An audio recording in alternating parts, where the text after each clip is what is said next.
क्या आप जानते हैं कि भारत की पवित्र नदियों में से एक नर्मदा नदी को कुंवारी नदी के रूप में पूजा जाता है। नर्मदा के हर पत्थर को शिवलिंग का दिव्य स्वरूप माना जाता है, लेकिन क्या आपने कभी सोचा है कि देवी नर्मदा को कुंवारी क्यों कहा जाता है और यह नदी विपरीत दिशा में क्यों बहती है? इसके पीछे एक अद्भुत पौराणिक कथा छिपी हुई है जिसे बहुत कम लोग जानते हैं। इस वीडियो में हम आपको बताएंगे कि राजकुमारी नर्मदा कुंवारी क्यों है और उनके इस स्वरूप के पीछे कौन सी रहस्यमय कहानी जुड़ी हुई है। ऐसा कहा जाता है कि इस कथा को सुनने से भक्तों की सभी मनोकामनाएं पूरी होती हैं। इसलिए वीडियो को अंत तक देखें, साथ ही इसे अपने दोस्तों के साथ शेयर करें और कमेंट बॉक्स में सभी माता के भक्त हर हर नर्मदे जरूर लिखें।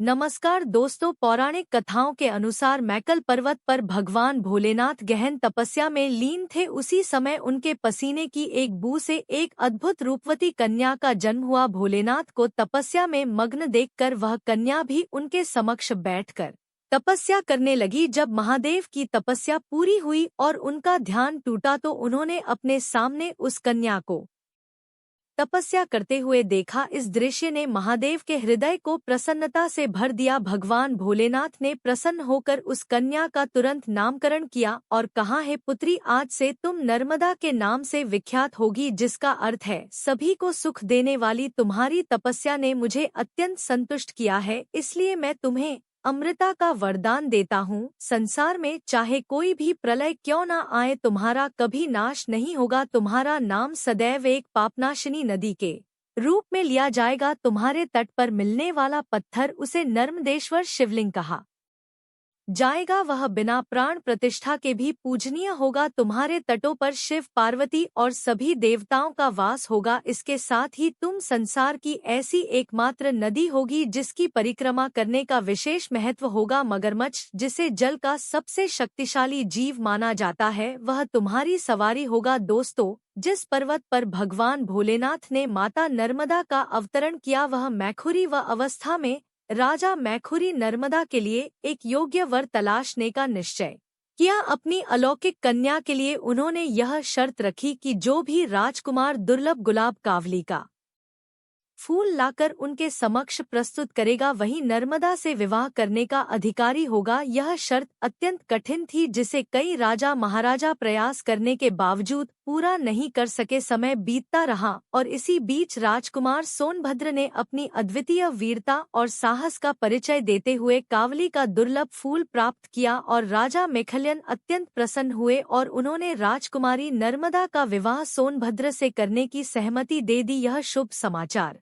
पूरे राज्य में फैल गया और हर ओर हर्ष और उल्लास का माहौल छा गया। राजकुमारी नर्मदा ने अब तक राजकुमार सोनभद्र को देखा नहीं था, लेकिन अपने पिता राजा मेखलियन की प्रशंसा सुनकर उनके मन में राजकुमार से मिलने की तीव्र इच्छा जाग उठी। राजकुमारी नर्मदा ने अपनी दासी जोहिला को बुलाकर कहा, है जोहिला, मेरे विवाह में अब अधिक समय शेष नहीं है, लेकिन मैं राजकुमार सोनभद्र से कुछ बातें करना चाहती हूँ। मेरा संदेश उन्हें पहुंचाना आवश्यक है और मेरी आज्ञा है कि तुम यह संदेश लेकर उनके पास जाओ। जोहिला ने राजकुमारी से निवेदन किया, यह एक पावन अवसर है, लेकिन मेरे पास ऐसे उपयुक्त वस्त्र और आभूषण नहीं है जिनके साथ मैं राजकुमार के सामने जा सकूं।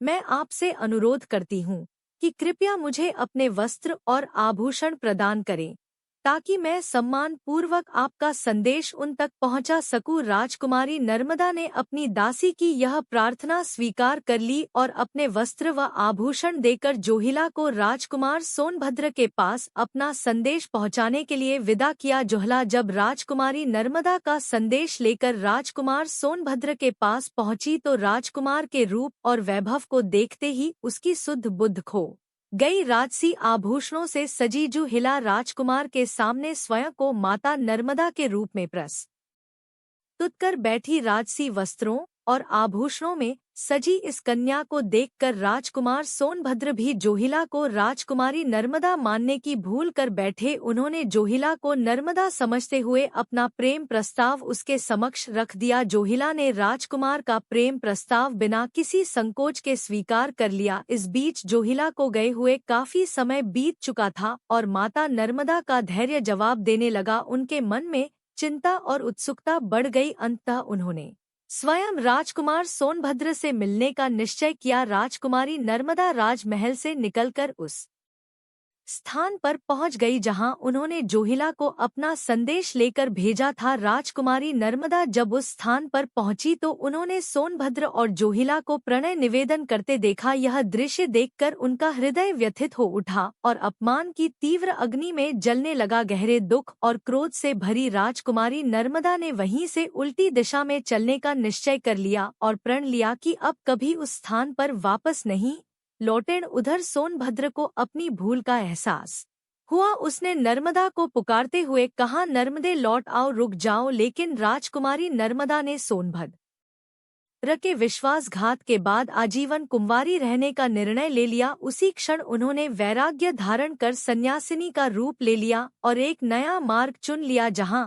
भारत की अधिकतर नदियां पूर्व दिशा की ओर बहती हैं, वहीं माता नर्मदा ने अपमान और दर्द से प्रेरित होकर पश्चिम दिशा की ओर बहने का निर्णय किया। अपने रास्ते में आने वाली ऊंची ऊंची पहाड़ियां और घने जंगलों को पार करते हुए उन्होंने अपना मार्ग स्वयं बनाया। कलकल और छल छल की मऊ ध्वनि के साथ माता नर्मदा निरंतर आगे बढ़ती रही और मल्लाहों के इलाकों तक जा पहुंची। कहा जाता है कि आज भी नर्मदा परिक्रमा के दौरान कुछ स्थानों पर माता नर्मदा का करुण विलाप सुनाई देता है, मानो उनका हृदय आज भी दुख और अपमान से भरा हुआ हो। जहां भारत की अधिकांश नदियां बंगाल की खाड़ी में जाकर मिलती हैं, वहीं माता नर्मदा ने अपनी यात्रा का मार्ग बदल लिया। उन्होंने बंगाल सागर की ओर जाने के बजाय में अरब सागर का रुख किया और वहीं जाकर समा गई। आज भी माता नर्मदा के दर्शन करने वाले उनके सात्विक सौंदर्य, चारित्रिक तेज और उनकी भावनाओं के उफान को महसूस करते हैं।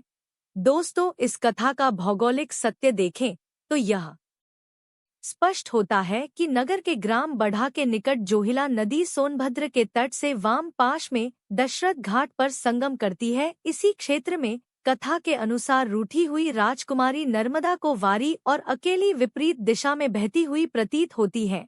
राजकुमारी और दासी द्वारा राज वस्त्र बदलने की यह कथा प्रयागराज के पूर्वी क्षेत्र में आज भी प्रचलित है। हिला नदी को आज भी इस घटना के कारण अपवित्र माना जाता है और इसे पवित्र नदियों में शामिल नहीं किया जाता। वहीं दूसरी ओर माता नर्मदा के लिए पुराणों में कहा गया है कि जिस पुण्य की प्राप्ति गंगा जी में स्नान करने से होती है, वही पुण्य मात्र नर्मदा मैया के दर्शन से ही मिल जाता है। एक और कथा के अनुसार एक बार माता गंगा भगवान शिव के पास पहुंची और उनसे व्यथित होकर कहा, हे प्रभु, पृथ्वी लोक में इतने पापी हैं कि उनके स्नान करने से मेरा जल दूषित हो गया है, अब मैं क्या करूं। भगवान भोलेनाथ ने मुस्कुराते हुए माता गंगा से कहा, देवी, आप नर्मदा मैया के पवित्र जल में स्नान कीजिए, उनके पावन स्पर्श से आपके सभी कष्ट तुरंत ही दूर हो जाएंगे। तभी से यह परंपरा बनी कि ग्रहों के विशेष योग पर माता गंगा स्वयं नर्मदा मैया के पावन तट पर स्नान करने के लिए आती हैं।